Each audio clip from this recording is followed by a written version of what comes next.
nandun ka kanina. Hindi ko talaga kayang pinapagawa sa amin ni Miss Aloysia eh. Luke, salamat talaga ha. Hindi lang namin mahindian si Miss Eloisa kasi baka magalit na naman siya sa amin eh. Mami, wala yun. Sa huwag nila natawagin siyang miss. Yaya ko lang yun. Ate, sabi ko naman sa'yo eh, mabait si Kuya Luke eh. Ikaw lang itong nagsasabing masama siya eh. Andoy? Lakas ng pakiramdam ko na ngayong magkakasundo na tayong tatlo, mas mabilis nang gagaling si Mami. Sana nga lang, andito rin si Tita Andrea.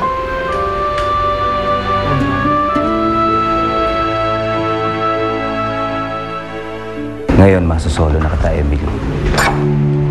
Magagawa ko na yung dapat kong gawin na walang hadlang.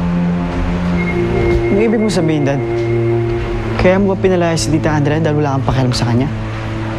Di ba sinabi ko na sa'yo yung dahilan kung bakit umalis si Andrea dito? Matagal kami nagkawalay ng mami mo. Akala ko nga hindi na kami magkakabalikan. Gusto kong mabuo tong pamilyang to. Ikaw, ako at si Emily. Pero Dad, pamilya natin si Tita Andrea. Si Andoy sa si Berna.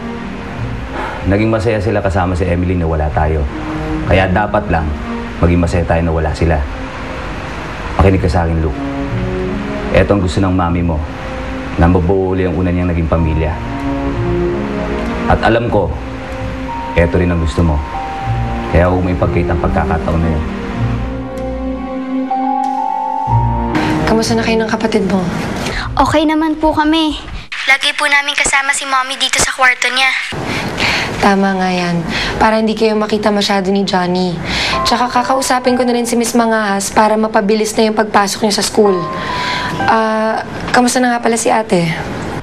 Ayun, wala pa rin pong pinagbago. Pero wag po kayong mag-alala.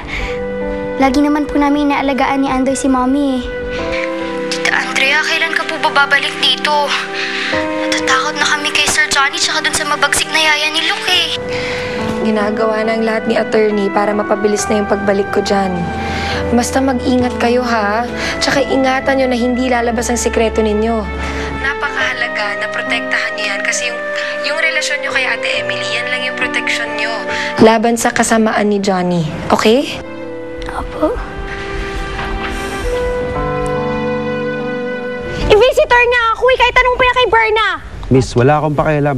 Maigpit na yung pinagbawal ni Sir Johnny. Walang pwedeng pumasok sa mansyon na walang abiso galing sa kanya. Kukuy, sumasamting ka. Sir Johnny ka na, Sir Johnny, si Berna nga kakilala ko. Explain ka ng explain. Di mo muna kasi tawagin niya si Berna. Bakit ba ang ingay dito? Ano nangyayari? Eh, ito mami, makulit eh. Gusto pumasok sa loob. Kaibigan na po siya ni Berna.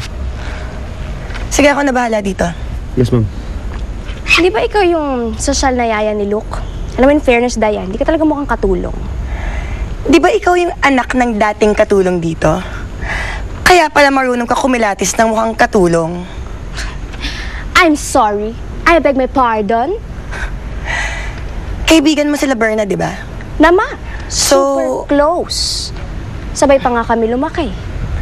So, alam mo lahat ng mga sikreto nila. Oo, meron. Madami akong alam. Pero, bakit ko naman sasabihin sa'yo?